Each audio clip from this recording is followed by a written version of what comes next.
انہوں نے کہا سونے چاندی تو ذرا سستے ہوتے ہیں، اس سے زیادہ مہنگا جو ہوتے ہیں ہیرے جواہرات۔ انہوں نے کہا اللہ تعالیٰ میں دعا کرتا ہوں کہ مجھے کمرہ بھر کے بڑے قیمتی ہیرے اور جواہرات عطا فرما، تاکہ میں سارے ہیرے جواہرات کو اللہ تعالیٰ تیرے راستے میں لگاؤں۔ مگر میرے بھائیوں، لوگوں نے کہا حضرت عمر رضی اللہ تعالیٰ آپ تو سب ہم سے پوچھ رہے ہیں، مگر آپ بھی تو ذرا دعا کرو، آپ کیا مانگیں گے، آپ کا بھی تو دل پتہ چلنا چاہیے۔ حضرت عمر رضی اللہ تعالیٰ نے فرمایا کہ لوگوں، اگر اللہ مجھے موقع عطا فرمائے گا تو میں یہ دعا کرتا ہوں، کہو سب آمین۔ تو حضرت عمر رضی اللہ تعالیٰ نے کیا دعا فرمائی؟ آپ نے فرمایا کہ اللہ تعالیٰ مجھے ایک کمرہ بھر کے مصعب بن عمیر رضی اللہ تعالیٰ نے عطا فرما، مجھے ایک کمرہ بھر کے معاذ بن جبل عطا فرما، اور ایک کمرہ بھر کے حذیفہ بن الیمان عطا فرما، تاکہ اللہ تعالیٰ اے یہ سارے نوجوان صحابیوں کو اللہ تعالیٰ نے تیرے راستے میں لگا دو۔ سب نے آمین کہا۔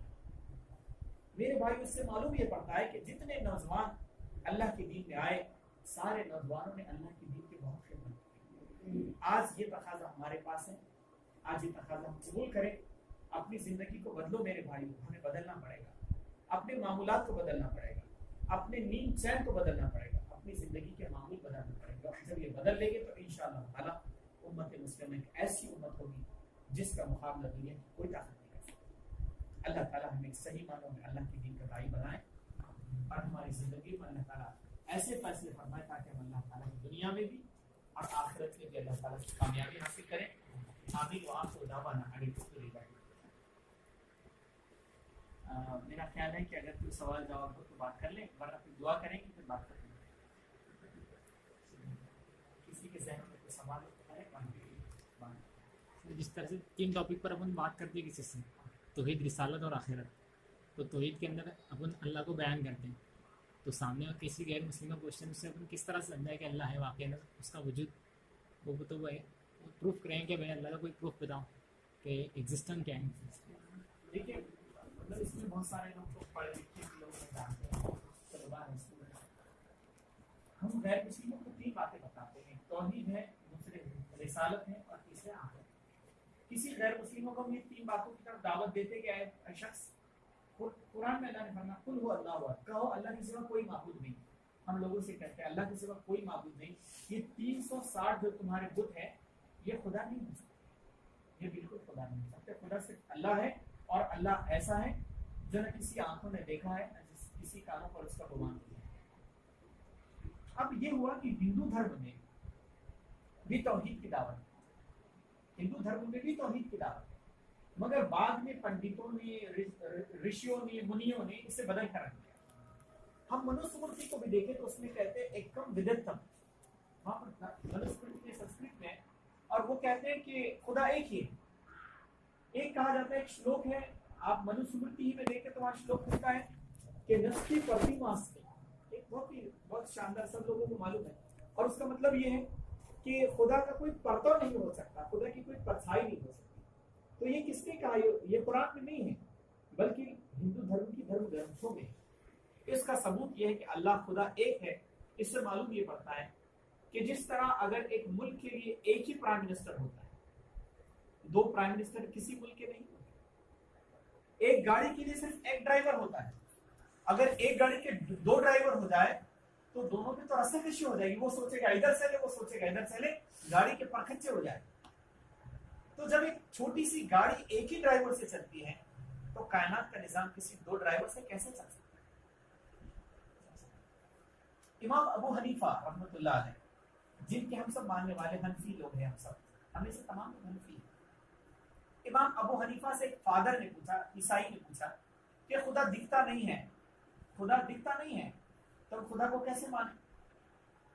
تو امام ابو حنیفہ رحمۃ اللہ علیہ نے بتایا کہ جس طرح ہوا چلتی ہے تو کیا آپ کو ہوا دکھائی دیتی ہے؟ مگر ہوا پر یقین کرنا پڑتا ہے۔ آج کی سائنس، آج کی فزکس میں اگر آپ پڑھیں، فزکس میں، طبیعت میں، تو جب آواز سے بات کر رہے ہیں، یہ ہماری آواز کی جو ویو لینتھ ہوتی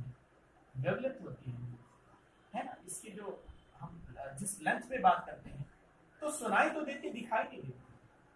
کوئی انسان آپ میں سے کہے کہ صاحب میرا بہت سر دکھ رہا ہے، تو ہم یقین نہیں کریں گے کہاں دکھتے دکھ رہا ہے آپ کے ساتھ۔ تو ایسا نہیں ہوتا ہے کہ ہم دکھنے والی ہی چیز پر ایمان لانا پڑتا ہے۔ اللہ تعالیٰ بھی ایسی ذات ہے جو احساس سے تعلق کرتا ہے قیامت کے دن اللہ تعالیٰ اپنا جلوہ ہمیں عطا فرمائے گا۔ تو اللہ کی ذات کے بارے میں پروف کرنے کے لیے بہت ساری چیزیں ہیں۔ ایک فادر نے امام ابو حنیفہ رحمۃ اللہ سے پوچھا کہ اللہ سے پہلے کون تھا اور اللہ کے بعد کون ہوگا؟ تو آپ نے جواب میں فرمایا کہ آپ 1 سے 10 تک گنتی گنیے، اور کہا کہ پھر 10 سے واپس سے 1 تک گنتی گنیے۔ تو انہوں نے کہا جیسے 1 کے بعد 10 آتا ہے اور 10 کے بعد 1 آتا ہے، تو جس طرح 1 کے پہلے کچھ نہیں اور 1 کے بعد کچھ نہیں، اللہ بھی ہمیشہ براؤ برا ہوتا ہے۔ اس فادر نے کہا چلیے یہ بات سمجھ میں آتی ہے۔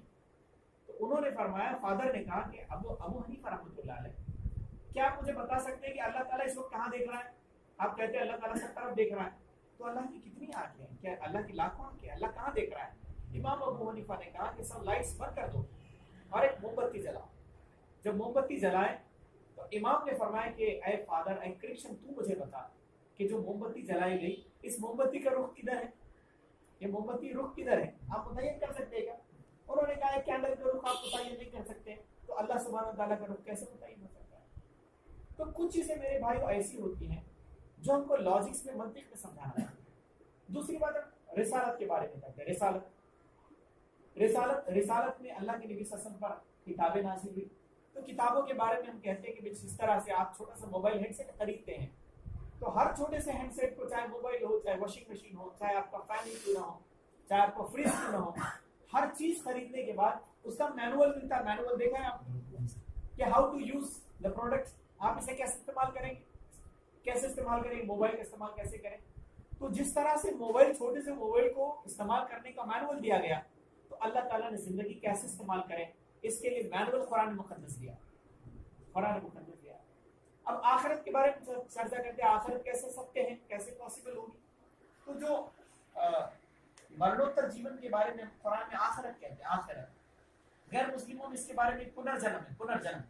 تو پنرجنم کا مطلب ہوتا ہے پناہ جنم، یہ زندگی کے بعد دوسری زندگی۔